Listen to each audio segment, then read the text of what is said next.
Hello అందరికీ. Last video నా real life ghost experience మీతో షేర్ చేసుకున్నప్పుడు చాలామంది కనెక్ట్ అయినారు. వాళ్ళ లైఫ్లో జరిగిన రియల్ ఎక్స్పీరియన్సెస్ ఎన్నో చెప్పినారు.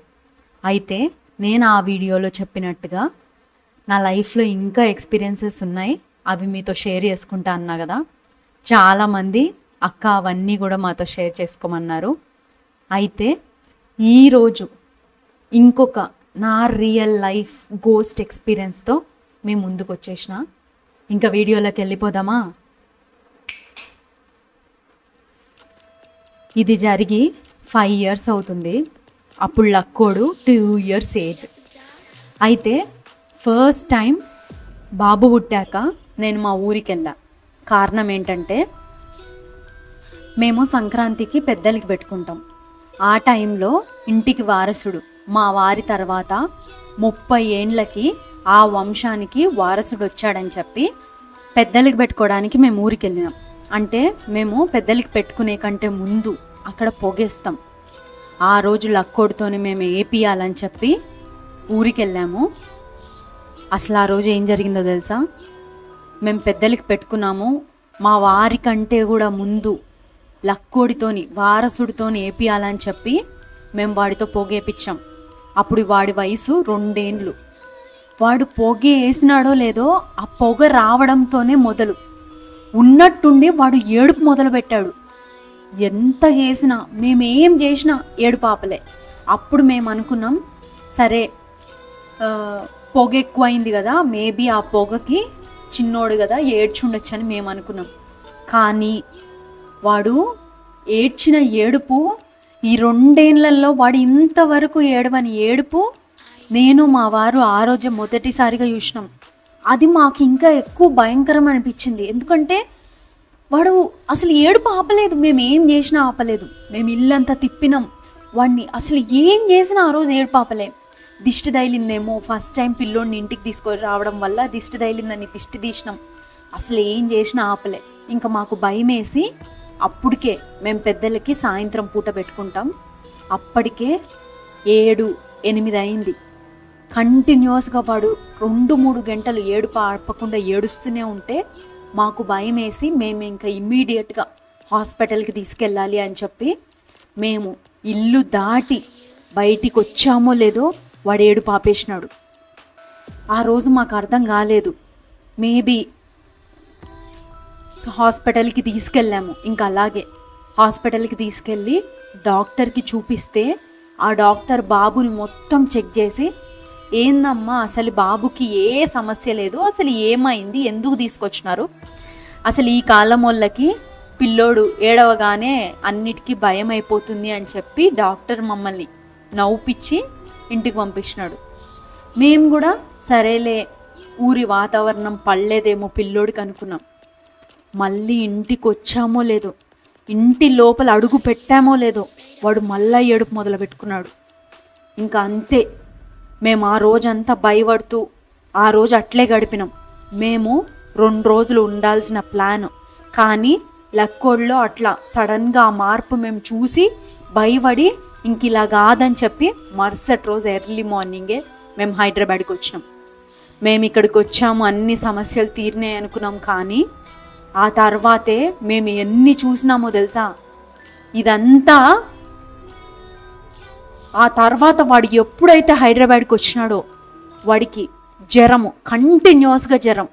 మేము హాస్పిటల్ చుట్టూ తిప్పుతూనే ఉన్నాం. ఎప్పుడు హాస్పిటల్కి వెళ్ళినా డాక్టర్లు పిల్లోడికి ఏ సమస్య లేదన్నారు. కానీ మేమే భయపడి జాండీస్ అలాంటివి ఏమన్నా ఉన్నాయా అని చెప్పి ఎక్స్ట్రాగా మేము టెస్ట్లు అవన్నీ చేపించిన, అన్నిట్లో నార్మల్. కానీ పిల్లోడికి మాత్రం జ్వరం తగ్గట్లే, మోషన్స్ తగ్గట్లే. అప్పటికే వాడికి 2 ఏండ్లు. నేను ఫుడ్ కూడా స్టార్ట్ చేసిన, అన్నం తినేవాడు. కానీ ఊరి నుంచి వచ్చాక వాడి నోట్లో అన్నం మెతుకు పెట్టలేదు 2 నెలలుగా. ఈ మధ్యలో కొన్ని సంఘటనలు జరిగినాయి. రాత్రిలో ఒకరోజు రాత్రి అప్పటికే పాప కూడా ఉంది, పాప పుట్టింది. పాపకి 6-7 నెలలు వయసు. అయితే పిల్లలని ఎప్పుడు కానీ మా ఇద్దరి మధ్యలోనే మేము పడుకోబెట్టుకుంటాం. మా వారు, నేను, నా పక్కన పాప, మా వారు, నేను మిడిల్లో లక్కోడున్నాడు. ఆ రోజు రాత్రి పిల్లలు ఎప్పుడు కానీ పడితే అటు ఇటు దొర్లి పడాలి, కానీ ఆ రోజు బాబుని ఎవరో ఇట్లా లాగేశారు. ఇది కల కాదు, నా కళ్ళతో నేను పడుకోనున్న నేను ఎవరో బిడ్డని ఇట్లా ఉన్నట్టుండి లాగారు. ఎట్ ది సేమ్ టైం నేను మా వారు ఒకేసారి ఉలిక్కి పడుతూ లేచినాం. చూస్తే బిడ్డ కింద పడిపోయి ఉన్నాడు. బెడ్ పై నుంచి ఎవరో గుంజేస్తే కింద పడ్డట్టున్నాడు. ఒక్కసారిగా వాడు గుక్క పెట్టి ఏడుస్తున్నాడు. మేమిద్దరం భయపడిపోయి వాడిని ఎత్తుకొని నానా నానా ఏం లేదంటుంటే వాడు అమ్మ అమ్మ అని నేను వాడిని ఇలా ఎత్తుకొని ఉన్నప్పుడు వాడు నా వెనకాల చూపించాడు. ఏలు పెడుతూ అమ్మ అమ్మ అని చూపించాడు. నాకు ఇప్పటికి కూడా ఆ సంఘటన కళ్ళల్లోనే ఉంది.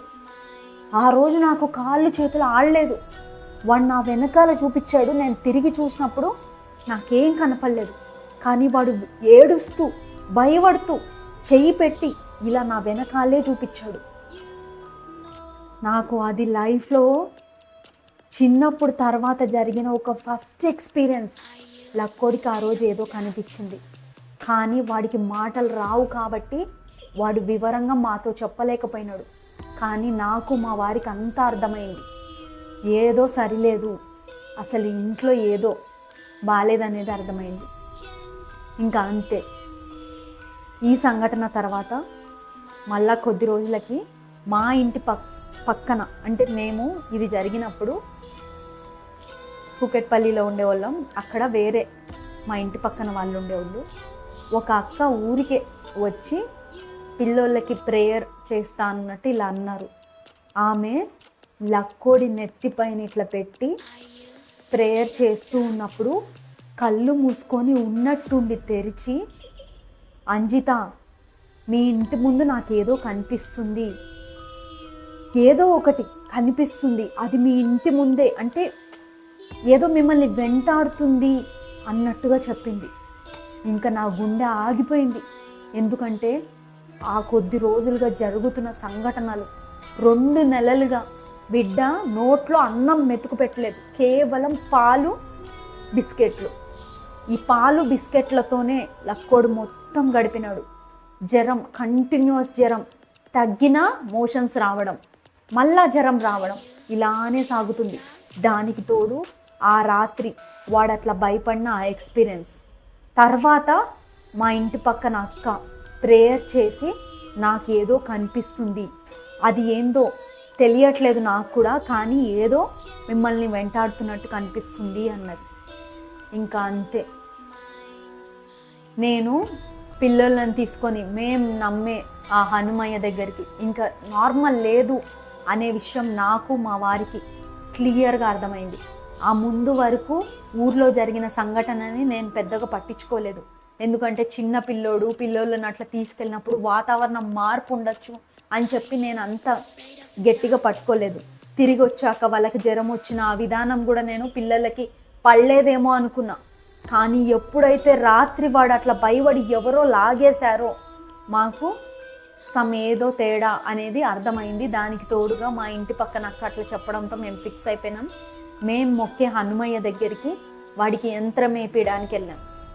అక్కడ హనుమాన్ టెంపుల్కి వెళ్ళి ఆ రోజు మేము మొత్తం అర్చన అవన్నీ చేపించుకొని దేవుడి సన్నిధిలోనే పొద్దున్నుంచి సాయంత్రం వరకు ఉండి వాడికి పాపకి హనుమాన్తోని యంత్రం వేపించి, ఒక యంత్రం వేస్తారు, ఆ యంత్రం వేపించి ఇంటికి వచ్చామో లేదో వాడు ఆ రోజు నేను చేసిన అన్నం తిన్నాడు. అంతే. ఇదొక ఎక్స్పీరియన్స్ మా లైఫ్లో లక్కోడి విషయంలో మర్చిపోలేనిది. అసలు నేను అంతవరకు చూడనిది నేను ఖచ్చితంగా చూసా. ఆ రోజు రాత్రికి ఏదో లాగింది అనేది. ఇదే కాదండి నా లైఫ్లో, ఆ తర్వాత కూడా నేను చాలా చూసా. నేను పోయిన వీడియోలో చెప్పినట్టుగానే నా వయసు పెరుగుతున్నా కొద్దీ, పిల్లలు వస్తున్నా కొద్దీ, ఎన్నో చోట్లు తిరుగుతున్నా కొద్దీ నేను కొన్ని చూసిన. అప్పటి నుంచి ఇలాంటి ఒక నెగటివ్ ఎనర్జీ కూడా ఉంటుంది అని చెప్పి నేను ఎలా అయితే నా తండ్రి హనుమయ్యని నమ్మడం మొదలుపెట్టానో ఇలాంటివి కూడా ఉంటాయని నేను రియలైజ్ అవుతూ వచ్చా. మీ అందరికీ ఇది నమ్మమని నేను చెప్పను.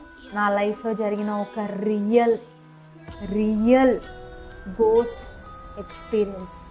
మరి మీ లైఫ్లో కూడా ఇలాంటివి ఏమైనా జరిగినాయా? మీ ఎక్స్పీరియన్స్ని కూడా షేర్ చేయండి. ఈ వీడియో ఇది మీకు నచ్చినట్టయితే నా లైఫ్లో ఇంకా జరిగిన ఇంకో ఒక ఎక్స్పీరియన్స్తో మీ ముందుకు వచ్చేస్తా.